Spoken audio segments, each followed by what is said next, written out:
Her twin daughters need heart surgery, but the only surgeon is the billionaire CEO who abandoned them. There's only one surgeon in the country who has successfully performed this specific procedure on children this young. Who? I'll pay anything, do anything. Dr. Harrison Chun. He's the leading pediatric cardiac surgeon for complex congenital defects. He's performed this surgery 12 times with a 100% success rate. The color drains from her face. No. Anyone else. There has to be someone else. Mrs. Chun, I understand this is overwhelming, but your daughters don't have time for second choices. Without this surgery in the next 2 weeks, Maya and Grace will die. Sarah's voice breaking. You don't understand. Harrison Chun, he's their father, and he has no idea they exist. Have you ever had to face someone who broke your heart? Have you ever had to choose between your pride and your children's lives? Tonight, we're diving into a story about impossible choices and the lengths a mother will go to save her children. What happens when the person you hate most in the world is the only one who can save what you love most? When professional duty collides with personal pain. Sarah thought she'd moved on, until her daughters' lives depended on the man who destroyed her. Can love heal wounds that run deeper than betrayal? Can forgiveness bloom in the soil of desperation? Stay with me, because this story will show you that sometimes our greatest enemies become our most unexpected saviors. If stories about the power of a parent's love and second chances speak to your soul, hit that like button right now. And if you believe in the healing power of forgiveness, subscribe to Lux Love Chronicles with Mr. Wentworth for more stories that will restore your faith in human goodness. The autumn afternoon was perfect for soccer, crisp air, golden leaves dancing on the breeze, and the excited shouts of 7-year-olds chasing a black and white ball across the emerald field. Sarah Chin sat in the bleachers, her camera ready to capture every moment of her daughter's game, a thermos of hot coffee warming her hands against the October chill. Maya was their team's star midfielder, fearless and fast, her dark ponytail streaming behind her as she dribbled past defenders with the same determination she brought to everything in life. Grace, more cautious but equally skilled, played defense with surgical precision, anticipating plays before they developed. That's my girls, Sarah called out as Maya scored their second goal of the game, pumping her fist in celebration. The twins had started playing soccer only 6 months ago, but they'd taken to it with the same intensity they applied to everything: school, art projects, helping in Sarah's small flower shop. At 7 years old, they were already showing the drive and intelligence that reminded Sarah daily of their father, though she tried not to think about that particular genetic inheritance. Go Maya, go Grace, shouted the other parents from the sidelines, the girls having quickly become favorites among their teammates and families. Sarah smiled, pulling her jacket tighter against the wind. Life wasn't easy as a single mother running a small business, but moments like these made every struggle worthwhile. The twins were happy, healthy, thriving, everything she'd worked so hard to provide them. Maya had just stolen the ball from an opponent and was charging toward the goal when it happened. One moment she was running full speed, her face lit with competitive joy. The next, she stumbled, clutched her chest, and collapsed to the grass as if someone had cut the strings holding her up. Maya, Sarah vaulted over the bleacher railing, her coffee spilling forgotten as she sprinted across the field. By the time she reached her daughter, Maya was unconscious, her lips tinged with an alarming shade of blue. The coach was already on his phone with 911, while other parents formed a protective circle around the little girl. Maya, sweetheart, can you hear me? Sarah dropped to her knees beside her daughter, checking for a pulse with hands that shook despite her nursing training. Come on, baby, wake up for Mama. Grace appeared at her side, her face white with terror. Mama, what's wrong with Maya? Why won't she wake up? Before Sarah could answer, Grace swayed on her feet, her own face going pale. I don't feel good, Mama. My chest hurts. Sarah caught Grace just as she started to fall, her mind racing with possibilities, none of them good. Two healthy children didn't just collapse simultaneously unless something was seriously wrong. The paramedics arrived within minutes, their efficient movements both reassuring and terrifying as they worked on Maya while Sarah held Grace, who was conscious but clearly struggling. What are their symptoms? The lead paramedic asked as they loaded Maya onto a stretcher. Maya just collapsed during the game. Grace says her chest hurts, and she nearly fainted too. Sarah climbed into the ambulance, Grace in her arms, watching as they placed an oxygen mask over Maya's small face. They've never had any health problems. Nothing like this. Any family history of heart conditions. Sarah's breath caught. She didn't know.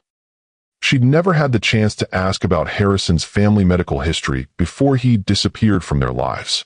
I'm not sure. The ride to Children's Hospital felt like hours instead of minutes.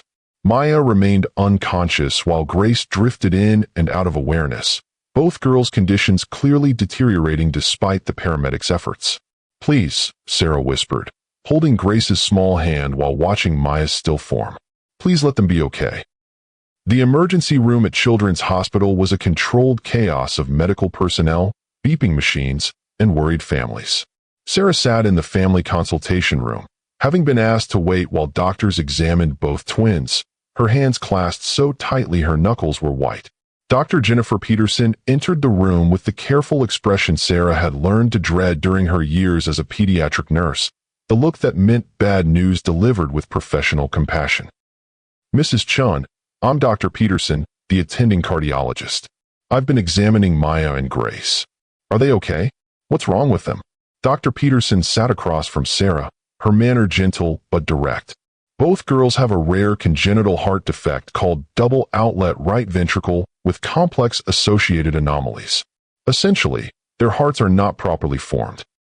The condition is genetic, present from birth, but symptoms often don't manifest until stress is placed on the cardiovascular system." Sarah felt the room spin around her. "But they've always been healthy. They play soccer, they run, they've never had any problems. The human body is remarkably adaptable, especially in children. Their hearts have been compensating for the defect, but that compensation is failing now. Without surgical intervention, both girls will experience increasing heart failure." "Surgery? What kind of surgery?" "A complete reconstruction of both hearts. It's one of the most complex procedures in pediatric cardiac surgery." Dr. Peterson's expression grew more serious. "Mrs. Chun, I need you to understand the gravity of this situation. Without this surgery, performed soon, Maya and Grace will not survive." The words hit Sarah like physical blows. Her beautiful, vibrant daughters, the lights of her life, were dying, and she'd had no idea anything was wrong. "How soon? When can you do the surgery?" "That's the complication. This particular procedure requires a very specific skill set. There are only a handful of surgeons worldwide who have successfully performed this operation on children this young.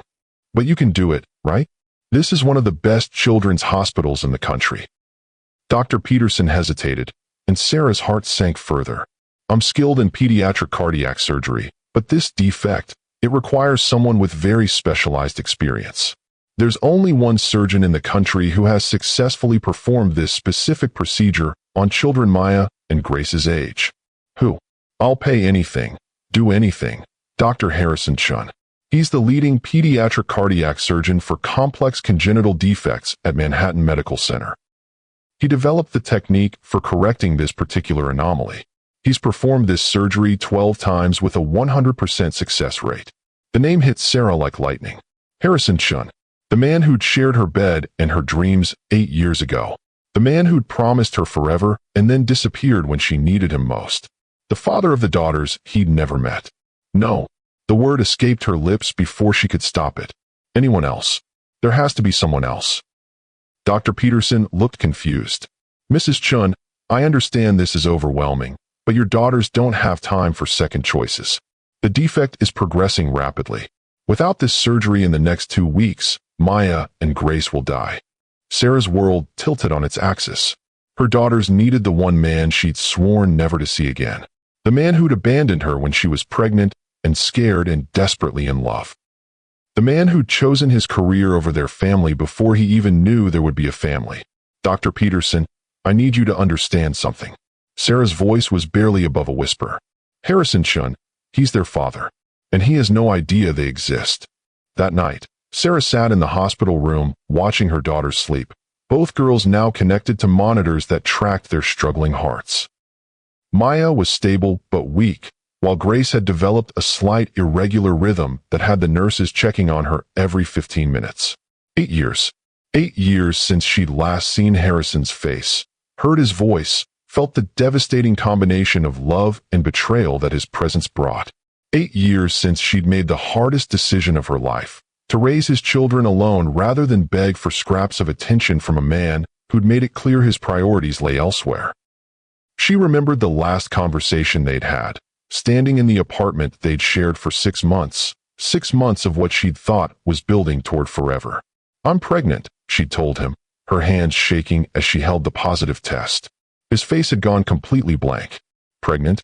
How is that possible? We were careful." "Careful isn't perfect. And Harrison, I know this is unexpected, but maybe it's a sign. Maybe this is our chance to build something real together."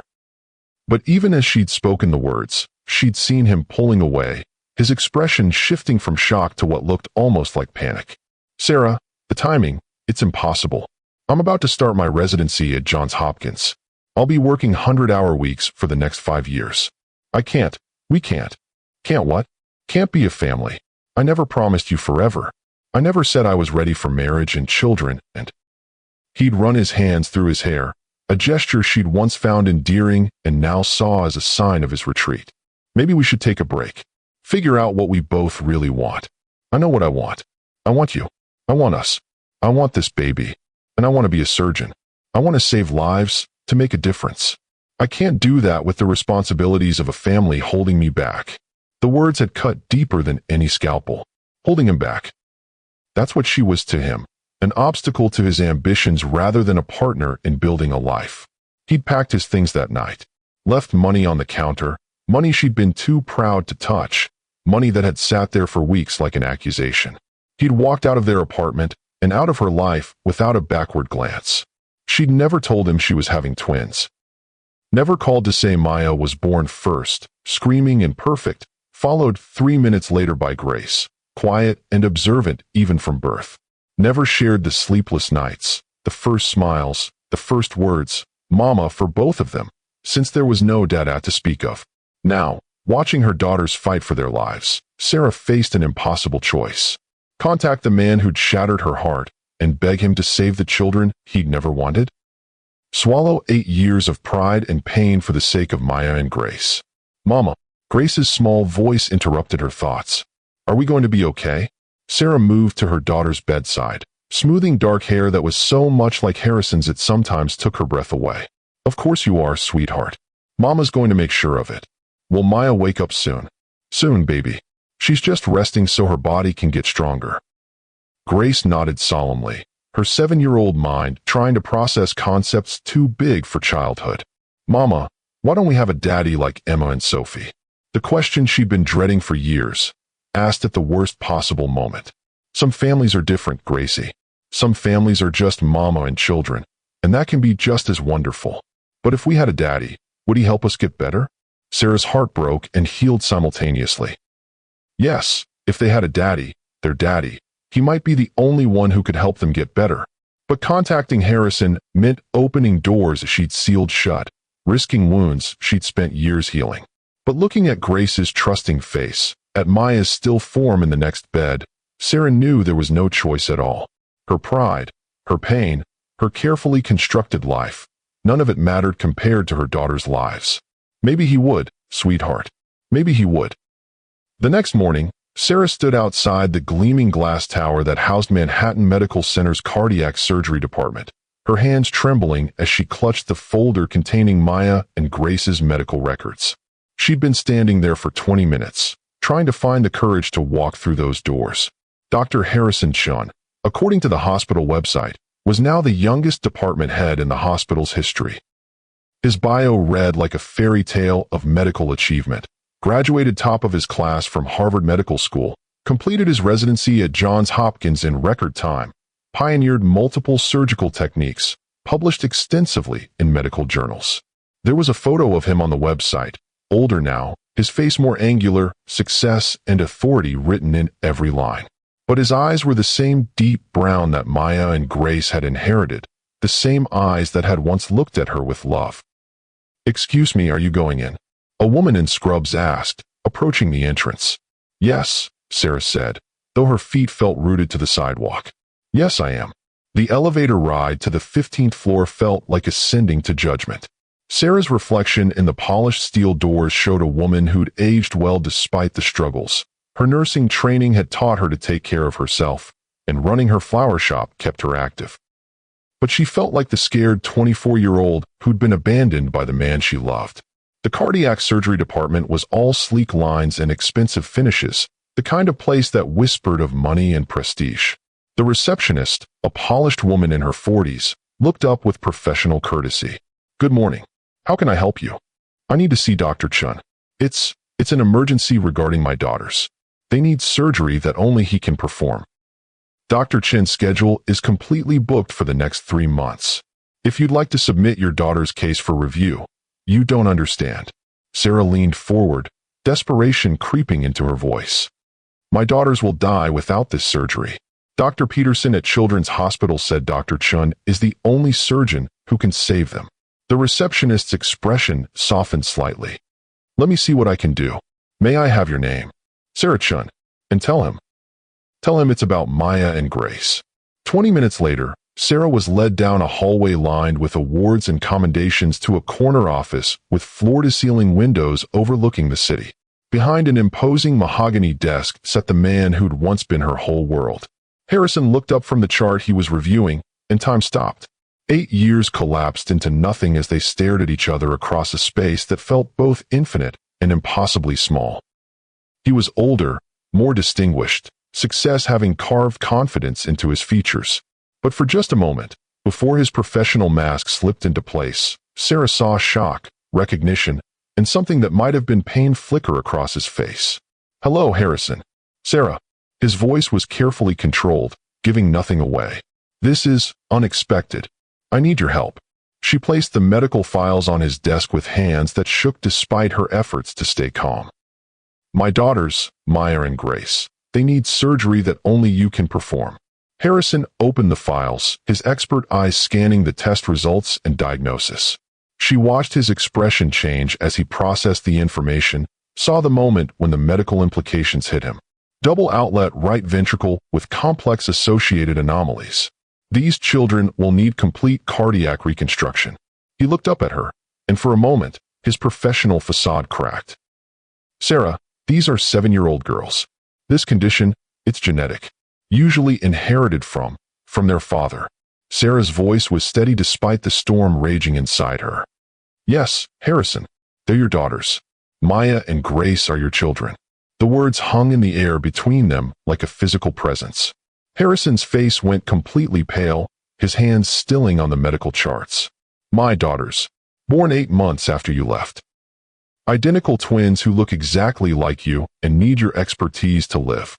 Harrison stood abruptly, walking to the windows as if he needed distance to process what she'd told him. When he spoke, his voice was hoarse with emotion. "You never told me. You made it clear you didn't want the responsibility of children. You said starting a family would hold you back from your career. 1 child, Sarah? You told me you were pregnant with 1 child. I didn't know about the twins yet. I was only 6 weeks along when you decided our future wasn't worth fighting for." He turned back to face her, and Sarah saw something she'd never expected, genuine pain in his eyes. "So you decided to cut me out completely? To raise my children without giving me a choice? You made your choice." 8 years of suppressed anger finally exploded. "You chose your career over us before you even knew there was an US to choose. You walked away from me, from our relationship, from any possibility of a family because it didn't fit your timeline. I was 26 years old, about to start the most demanding residency program in the country, and I was 24, pregnant, and terrified. But I didn't run away. I didn't decide that loving someone was too inconvenient for my life plans." They stared at each other across the years of hurt and misunderstanding, both breathing hard from the emotional explosion. Finally, Harrison's voice broke the silence, quiet and raw. "What are their names?" "Maya and Grace. Maya Chun and Grace Chun. They have your last name. They have their mother's last name because their father wasn't there to give them his." Harrison sank back into his chair, running his hands through his hair in the gesture she remembered so well. "Tell me about them. About my daughters." Despite everything, the pain, the anger, the years of silence, Sarah found herself softening at the genuine emotion in his voice. Maya is fearless. She's the one who climbs the highest trees, tries the hardest puzzles, stands up to bullies twice her size. She plays soccer like she's afraid of nothing. Sarah's voice caught. She collapsed during a game yesterday. Just fell down and stopped breathing. And Grace. Grace is thoughtful. She watches everything, thinks before she speaks, takes care of everyone around her. She's the one who remembers to feed our neighbor's cat when he's away, who saves her allowance to buy presents for other people. Tears started flowing freely now. She nearly fainted trying to help Maya. Her heart is failing too. Harrison was quiet for a long moment, studying the medical charts with the intensity she remembered from their college days when he'd tackled every challenge with single-minded focus. The surgery is extremely complex. 7 to 8 hours for each child, multiple procedures, significant risks. Can you do it? Can you save them? He looked up at her, and in his eyes she saw the man she'd once loved warring with the stranger he'd become. Yes, he said finally. I can save them.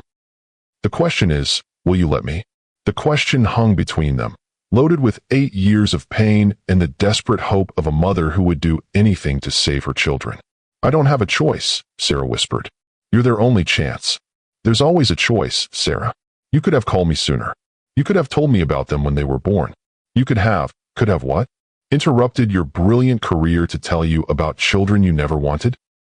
The anger was back, fueled by years of justified resentment. Should I have called when Maya took her first steps? When Grace said her first word? When they asked why all their friends had daddies and they didn't? Harrison's jaw tightened. You don't know what I would have done. You never gave me the chance to find out. You showed me exactly what you would have done when you walked away from a pregnancy you didn't know about. I was scared. The admission burst out of him, raw and unexpected. I was 26 years old, about to embark on the most challenging program of my life, and suddenly faced with a responsibility I never planned for. Yes, I handled it badly. Yes, I was selfish and immature. But you never gave me the chance to grow up, to become the man who could handle it. I was scared too, Sarah shot back. Scared and alone and pregnant, and instead of having a partner to face it with, I had empty promises and money left on my counter like payment for services rendered. The words hit their target. Harrison winced as if she'd slapped him. The money was. I was trying to help. I didn't know how else. How else to what? Ease your guilt? Make sure I wouldn't come back and complicate your perfect plan. Make sure you had what you needed. I knew you'd be too proud to ask for help, but I wanted to be sure you could take care of yourself and the baby. I didn't need your money, Harrison. I needed you. The simple statement carried the weight of 8 years of raising children alone, of midnight fevers and first day of school photos with only one parent, of Christmas mornings and birthday parties where she was always the only adult present. Harrison was quiet for a long moment, and when he spoke again, his voice was softer, more vulnerable than she remembered. I think about that night sometimes. Wonder what would have happened if I'd stayed, if I'd been brave enough to choose love over ambition. Do you? Sarah couldn't keep the bitterness from her voice. Because it looked like you never looked back. I looked back. He met her eyes directly. I looked back every day for the first year. I picked up the phone to call you at least 100 times. But you never did. No, I never did. Because I was a coward who convinced himself you were better off without me. Sarah studied his face, looking for signs of manipulation or false sincerity, but all she saw was genuine regret. Maybe I was better off. Maybe we all were. You got your brilliant career, your success, your perfect life without complications. My life isn't perfect, Sarah. Success isn't the same thing as happiness. And my children needed a father, not a donation. Our children, he corrected quietly. They're our children, Sarah. I know I have no right to claim them after all this time, but the biology doesn't change because I was absent. The possessive pronoun hit her unexpectedly. Our children. She'd been the sole guardian, protector, provider, and parent for so long that sharing that identity felt foreign and frightening. Biology doesn't make you a father, Harrison. Being there does. Showing up does. Love does. Then let me show up now. He leaned forward, his eyes intense with an emotion she couldn't quite read. Let me love them now. They're dying, she said bluntly. This isn't about you getting a chance to play daddy. This is about whether you can save their lives. I know that. And yes, I can save them. I will save them. His voice carried the confidence that had once attracted her to him, the certainty that he could conquer any challenge through sheer will and skill. But Sarah, after the surgery, after they're healthy, I want to be part of their lives. You want to be part of their lives? Just like that? After 8 years of nothing, you want to walk in and be their father? I want to try. I want the chance to be the man I should have been 8 years ago. Sarah stood abruptly, pacing to the windows that overlooked the city below. Somewhere out there were her daughters, lying in hospital beds, their hearts failing while she and their father argued about custody that might be moot if he couldn't save them. This isn't about you, Harrison. This isn't about what you want or what you think you deserve. This is about Maya and Grace and what's best for them. What's best for them is having both parents who love them. They don't know you exist. The words exploded out of her. They've never asked about you because I told them their father was gone, that he couldn't be part of our family. How do I explain that he was here all along, living 2 hours away, building his perfect life, while they grew up wondering why they weren't enough to make someone stay? Harrison went very still. Is that what you told them? That their father abandoned them? I told them the truth. That sometimes people aren't ready to be parents, and that sometimes a family with one parent who loves them completely is better than a family with 2 parents where one doesn't want to be there. And you think I wouldn't have wanted to be there? You think if I'd known about Maya and Grace specifically, if I'd seen them and held them and watched them grow, I would have chosen to walk away. I think you already proved what you choose when faced with the reality of children. One child, Sarah? A hypothetical child that was a concept, not a reality. These are real little girls with faces and personalities, and... He stopped, running his hands through his hair again. I need to see them. What? Before I agree to perform the surgery, I need to meet my daughters. I need to see them, talk to them, understand what I'm fighting for. Sarah felt panic rise in her chest. You can't just walk into their hospital room and announce you're their father. They're sick and scared, and I'm not going to tell them who I am. Not yet. I'll examine them as their doctor, get a sense of their condition and their personalities. He stood, moving around the desk toward her. Sarah, you have to understand. I'm about to perform the most complex surgery of my career on children I've never met. I need to see them as more than just medical cases. And if you don't like what you see, if they're not what you expected, what then? Harrison stopped just in front of her, close enough that she could smell his cologne, different now, more expensive, but somehow still familiar. Then I'll still save their lives because that's what doctors do. But Sarah, I don't think you understand what you're asking me to do here. I'm asking you to save my daughters. You're asking me to cut open the hearts of children I've never held, never spoken to, never seen smile.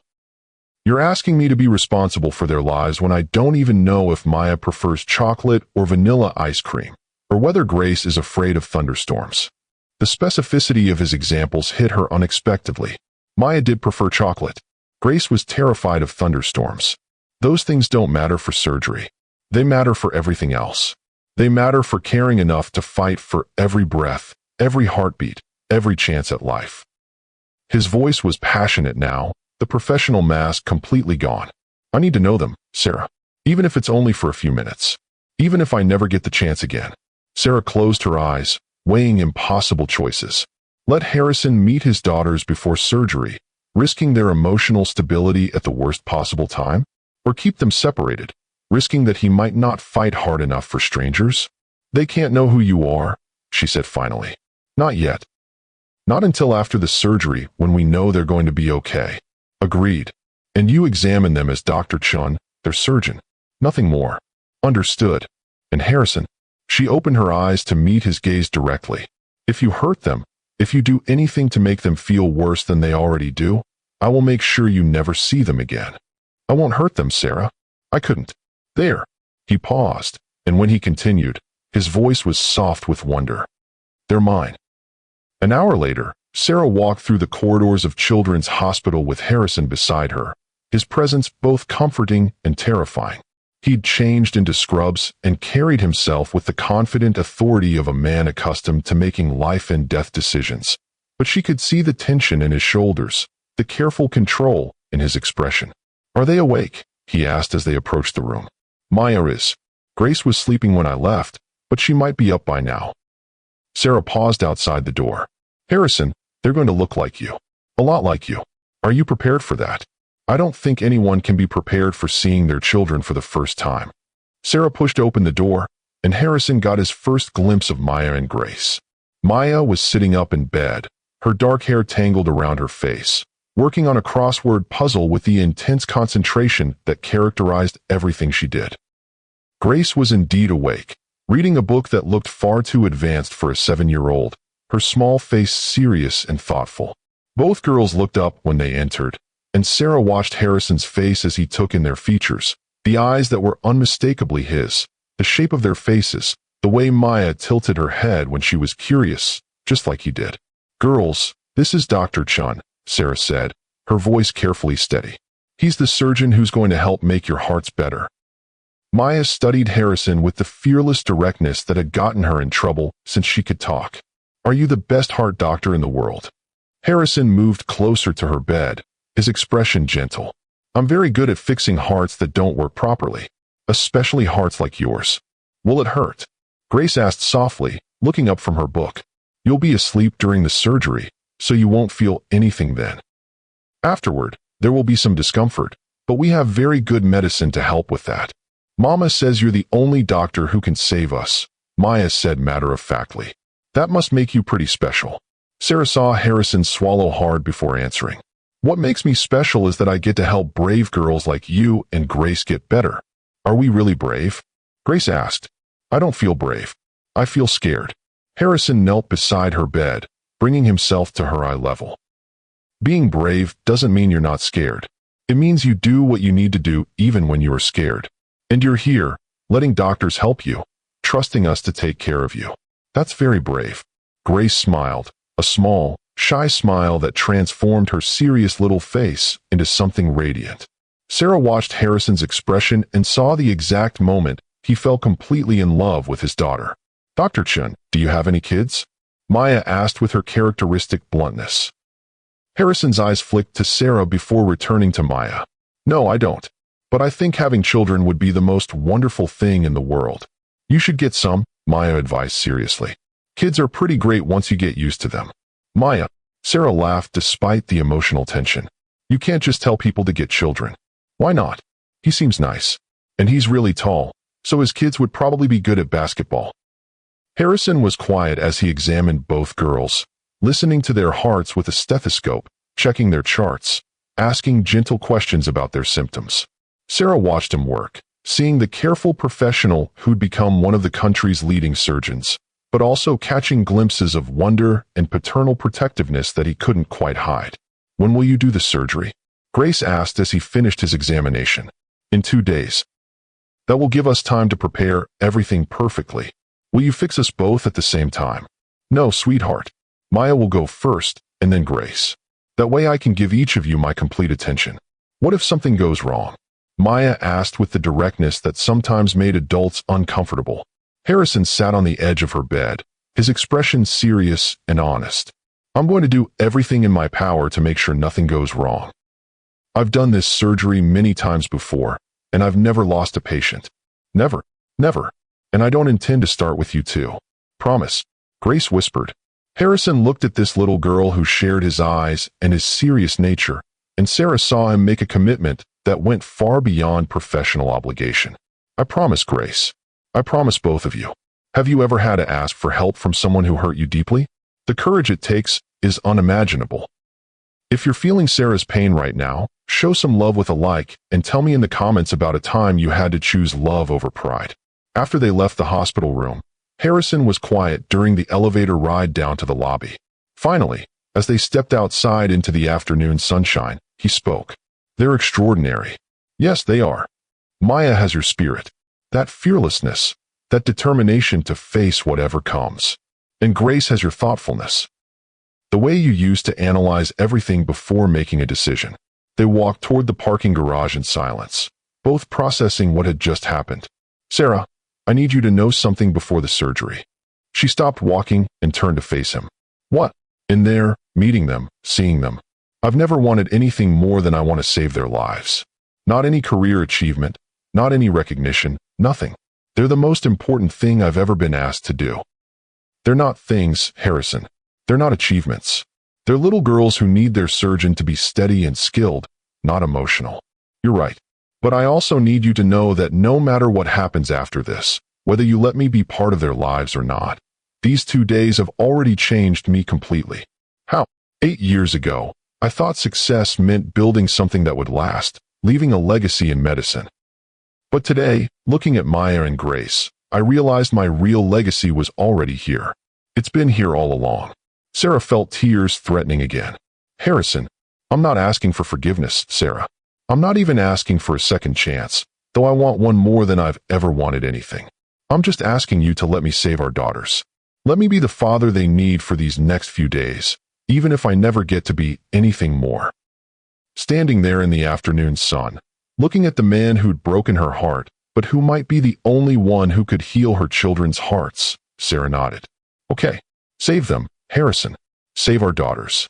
I will, he said, and for the first time in 8 years, Sarah believed in his promises again. I swear to you I will.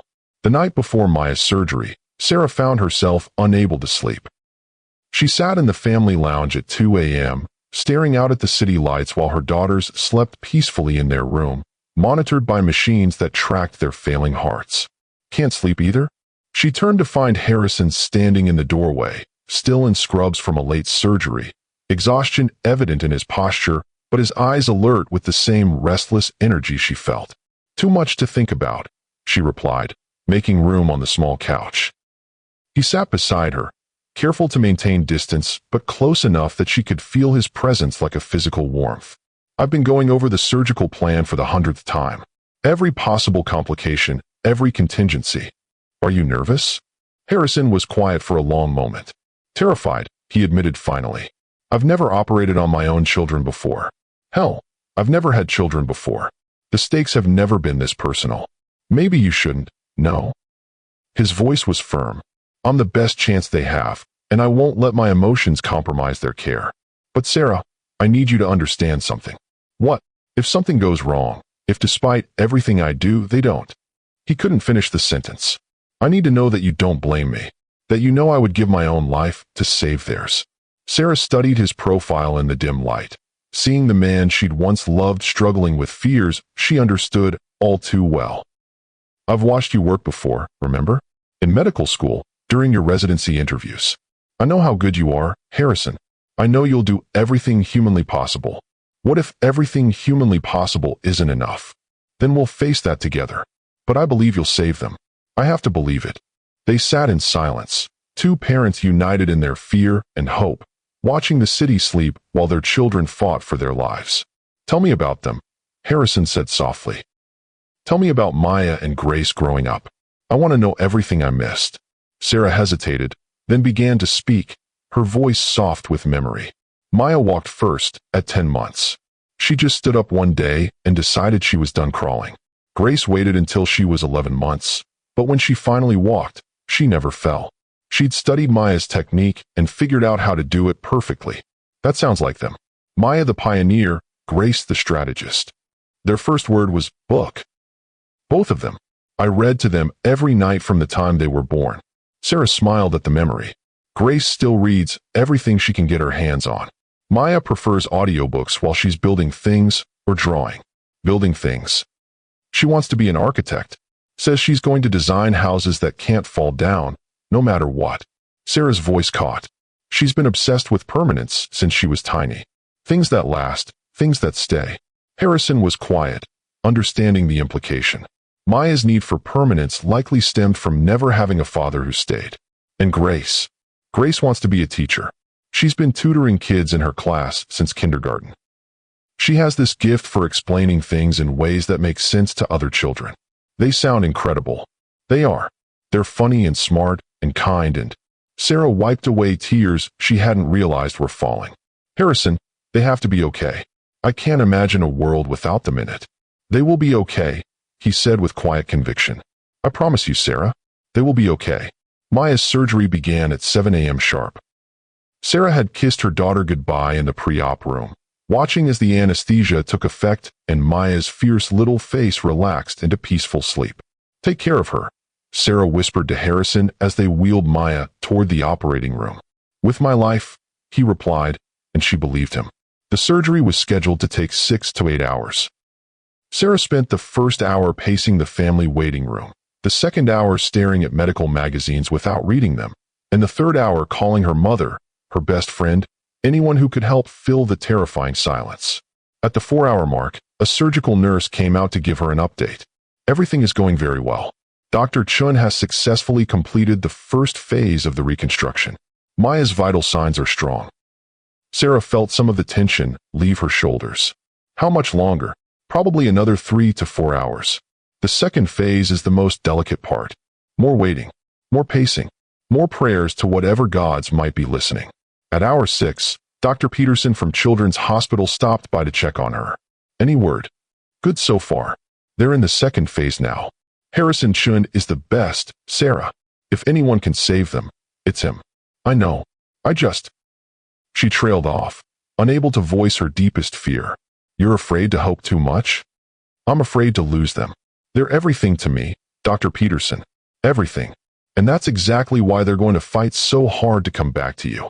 At hour 7.5, Harrison himself appeared in the waiting room, still in surgical scrubs, but with his mask down. His face was exhausted, but triumphant. She's okay, he said before Sarah could ask. Maya is okay. The surgery was successful. Sarah felt her knees buckle with relief.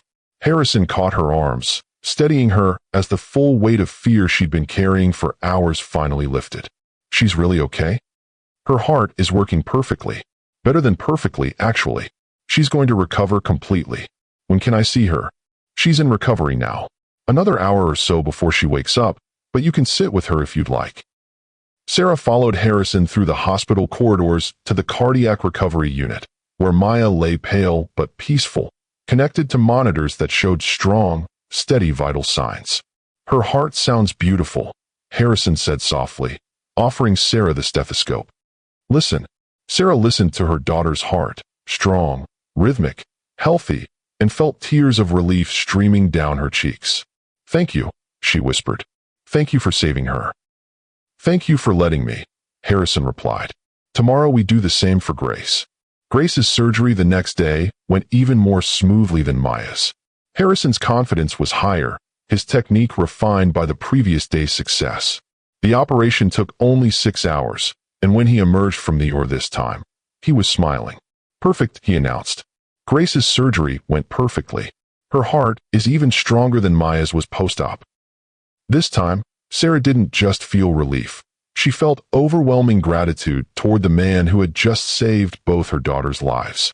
Harrison, I don't know how to thank you. You don't need to thank me. They're my daughters too. The simple statement, spoken without defensiveness or demand, hit Sarah with unexpected force. They were his daughters. Despite everything that had happened between them, despite 8 years of absence, Harrison had proven himself when it mattered most. Yes, she said quietly. They are. 3 days later, both girls were awake, alert, and demanding to know when they could go home. Maya, true to form, was already planning her return to soccer. Grace was reading medical textbooks, fascinated by her own surgery. Dr. Chun, Maya called when Harrison came for his evening rounds. Grace wants to know if you can teach her to do heart surgery too. She's 7 years old, Maya, Sarah laughed. So? She's really smart.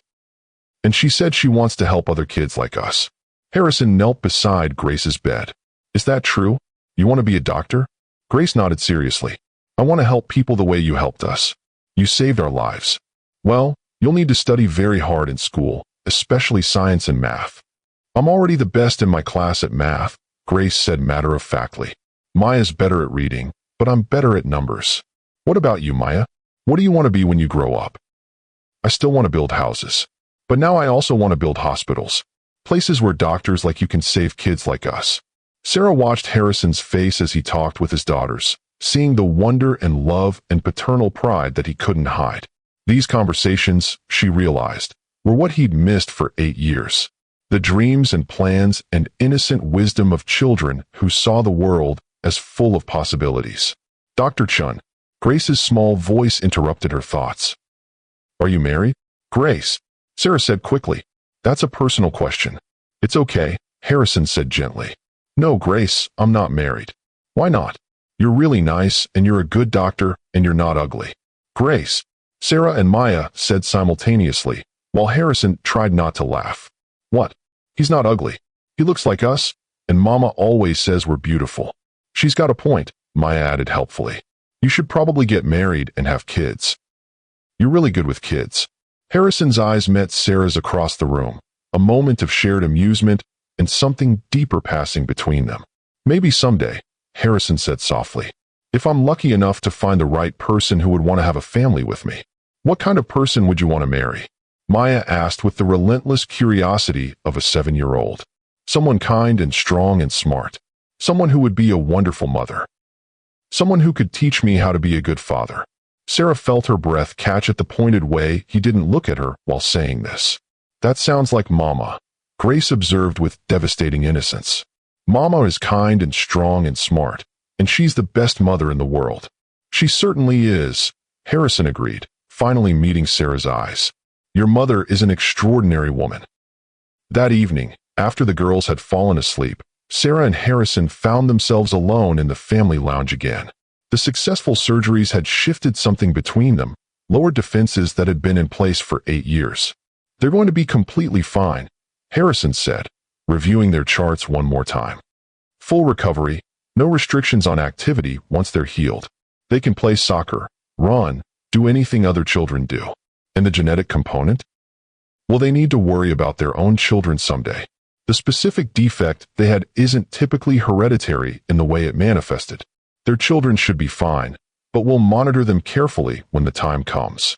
Sarah nodded, then found herself asking the question she'd been avoiding. What happens now, Harrison? After they're discharged, after we go home? What do you want to happen? I don't know. She was quiet for a moment, choosing her words carefully. A week ago, if someone had told me you'd be back in our lives, I would have said absolutely not. The hurt was too deep, the trust too broken. And now I've watched you save my daughter's lives. I've seen you fall in love with them, seen them respond to you in ways I never expected. She looked at him directly. I've seen the man you've become, and he's not the same person who walked away 8 years ago. No, he's not.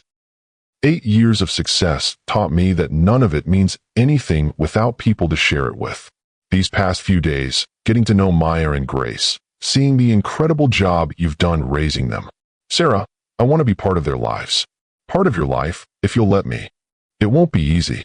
They don't know you're their father yet, and when they find out, there will be questions. Anger, probably. Confusion about why you weren't there before. I know. And I'll answer every question honestly. I'll tell them I was young and scared and made the biggest mistake of my life. I'll tell them that not a day has gone by that I haven't regretted walking away from their mother. And what about us, Harrison? What about you and me? Harrison was quiet for a long moment, studying her face in the soft light. I still love you, Sarah. I never stopped loving you. But I also know that love isn't enough if there isn't trust. And I know I have to earn that trust back. Yes, you do. So I'll start wherever you're comfortable starting. As Maya and Grace's father, if that's all you can give me right now. As a friend, as a co-parent, as whatever you need me to be while I prove that I'm not going anywhere this time. And if I said I wanted to try? If I said that watching you with our daughters has reminded me of why I fell in love with you in the first place? Harrison's breath caught. I'd say that you've just given me the greatest gift of my life. Again, it won't be the same as it was before. I don't want it to be the same. We're different people now. Better people, I hope. And Maya and Grace. They've made us a family whether we were ready or not. Sarah smiled, feeling something she hadn't experienced in 8 years. Hope for a future that included the man sitting beside her. We'll have to tell them soon. About you being their father. How do you think they'll react? Maya will probably punch you in the arm and demand to know where you've been. Grace will have 1,000 questions and want a detailed explanation of your decision-making process. And after that, they'll probably love you completely and unconditionally, the way children do when they decide you belong to them. The way I already love them. Yes, Sarah said softly. The way you already love them. This is what love looks like, putting everything on the line for those who matter most. If this story is touching your heart, hit that subscribe button and share it with someone who needs to remember that love conquers all, even our deepest mistakes. 2 weeks later, Maya and Grace were discharged from the hospital with clean bills of health and instructions to take it easy for another month. Instructions Maya immediately began negotiating around. But Dr. Chen said our hearts are perfect now, she argued as Sarah buckled her into the car seat. Perfect hearts can play soccer. Perfect hearts that just had major surgery need time to heal completely, Sarah replied firmly. What if I promise to only use my feet and not my heart? That's not how hearts work, sweetheart. Harrison appeared at the car window, having insisted on personally discharging his patients. Everything okay here? Maya wants to play soccer tomorrow, Grace reported. I told her that's medically inadvisable during the recovery period. Grace is correct, Harrison said seriously. But Maya, in about 4 more weeks, you'll be cleared for all activities. And when that happens, I'd love to come watch you play, if that's okay with your mom. Maya's eyes widened. Really? You'd come to my games? Absolutely. I hear you're quite the midfielder. I am. I scored 3 goals in our last game before I got sick. I can't wait to see that in action. Sarah watched this exchange with emotions she couldn't quite name. Harrison was so natural with the girls, so genuinely interested in their lives and dreams. It was easy to imagine him at soccer games and school plays, helping with homework and bandaging scraped knees. Dr. Chen? Grace's voice was thoughtful. Will you still be our doctor after we're all better? I'll always be your doctor if you need me to be. But Grace, there's something your mother and I need to talk to you and Maya about. Something important. What? Both girls asked simultaneously. Sarah and Harrison exchanged glances. They'd planned to have this conversation at home, but the moment felt right. Girls, Sarah began carefully. Dr. Chen isn't just your doctor. He's your father. The silence in the car was absolute. Maya stared at Harrison with wide eyes while Grace's face went through a series of expressions: surprise, confusion, hurt, and finally, a 7-year-old's logic clicking into place. You're our daddy? Maya asked in a small voice. Yes, Harrison said gently. I'm your daddy. I know this is confusing and probably scary. Where have you been? The question came from Grace, asked with devastating directness. Harrison had prepared for this question, but hearing it from his daughter's lips still felt like a physical blow. I was far away, being a doctor and learning how to do the surgery that saved your hearts. But Grace, I should have been here with you and Maya and your mom. I made a big mistake by not being here. Why didn't you want to be here? Maya asked. It wasn't that I didn't want to be here. I was young and scared and didn't know how to be a daddy. I thought you'd be better off without me. That was stupid, Maya said matter-of-factly. We're awesome. Everyone wants to be around us. Despite the emotional tension, Sarah found herself smiling. Leave it to Maya to state the obvious with such confidence. You're absolutely right, Harrison agreed. It was very stupid. And I'm sorry I missed so much time with you. Are you going to stay now? Grace asked, cutting to the heart of what mattered. If you want me to stay, if your mom says it's okay, then yes. I want to stay and be your daddy for real this time. Of course we want you to stay, Maya said, as if this were the most obvious thing in the world. You saved our lives. And you look like us. And Mama smiles different when you're around. I do not, Sarah protested. You do too, Grace agreed with her sister. It's a happy smile. You haven't smiled like that since, well, ever that I remember. So it's settled then, Maya announced. Dr. Chun is our daddy, and he's staying, and Mom is happy, and our hearts are fixed. Can we go home now? I want to show Daddy my room. And I want to show him my books, Grace added. Do you like to read, Daddy? Daddy. The word hit Harrison like lightning. 8 years of longing condensed into one simple syllable. I love to read, he managed to say. And I can't wait to see both your rooms and hear about everything I've missed. 6 months later, Harrison had restructured his entire life around his family. He'd moved his practice closer to their home, reduced his surgery schedule to allow for school events and family dinners, and learned the intricate art of braiding hair, Grace, and building elaborate pillow forts, Maya. Sarah watched him navigate parenthood with the same intensity he brought to surgery, completely committed, constantly learning, determined to excel. He attended every soccer game, helped with homework, read bedtime stories, and somehow made the transition from stranger to father look effortless. Their own relationship had developed more slowly, built on friendship and co-parenting before gradually evolving into something deeper. They'd had long conversations about trust and forgiveness, about building something new rather than trying to recapture what they'd lost. "Mama, are you and Daddy going to get married?" Maya asked one evening as Sarah tucked her into bed. "Would you like that?" "Yes. Then we'd be a real family." "We're already a real family, sweetheart. Families come in all different shapes. But it would be nice if Daddy lived here all the time instead of just most of the time." Sarah smiled. Harrison had been spending more and more nights at their house, officially for practical reasons, but really because none of them liked being apart. "We'll see," Sarah said diplomatically. "That means yes in grown-up language," Maya said with satisfaction. "Grace and I already planned the wedding. You'll wear a pretty dress. Daddy will cry because he cries at everything now, and we'll be flower girls." "When did you two become wedding planners?" "Since we decided we want a baby brother or sister. But Daddy said we have to be married first." Sarah nearly choked. "He said what?" "We asked him if you could have more babies, and he got all red and said that was something for grown-ups to decide. But if it happened, you'd have to be married first because that's the right way to do things." From the doorway, Harrison's voice carried a mix of amusement and embarrassment. "I see Maya's been sharing our private conversations." "Daddy," Maya launched herself at him for her goodnight hug. "I told Mama about the wedding and the baby. I heard.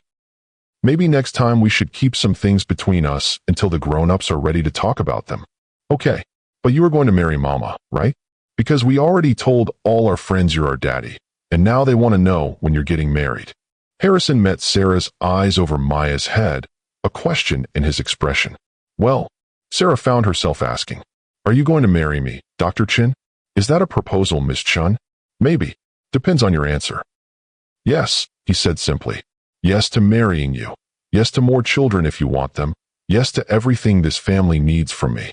Even when Maya decides she wants to try out for the travel soccer team and Grace wants to start a science club at school. Especially then." Maya squealed with delight and ran to get Grace, who had undoubtedly been listening from her room anyway. "We're getting married," Maya announced as Grace appeared in the doorway. "I know," Grace said calmly. "I heard the whole thing. When's the wedding?" "We just got engaged 30 seconds ago," Sarah laughed.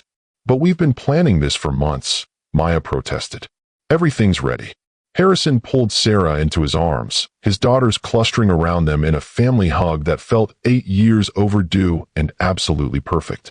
"I love you," he whispered in her ear. "All of you. Thank you for giving me the chance to come home." "Thank you for saving us," Sarah replied. "All of us." And as their daughters chattered excitedly about wedding plans and baby names, and whether their new sibling would need heart surgery too, Grace's scientific concern, or just be really good at soccer, Maya's priority, Sarah realized that sometimes the greatest love stories aren't about perfect timing or flawless people. Sometimes they're about broken hearts learning to beat again, about forgiveness that heals deeper than any surgery, and about families that form not in spite of their scars, but because of them. Sometimes our greatest failures prepare us for our most important victories. Harrison learned that success means nothing if you're not there for the people who need you most. Sarah discovered that forgiveness isn't about forgetting the past. It's about choosing hope for the future. Their story teaches us that love doesn't always look like a fairy tale. Sometimes it looks like showing up when it matters most, even when it's hard. What broken relationship in your life needs healing? What pride are you holding on to that's keeping you from love? If this story inspired you to choose forgiveness over resentment, show it with a like, subscribe for more powerful stories of redemption, and share this with someone who needs to remember that it's never too late to make things right.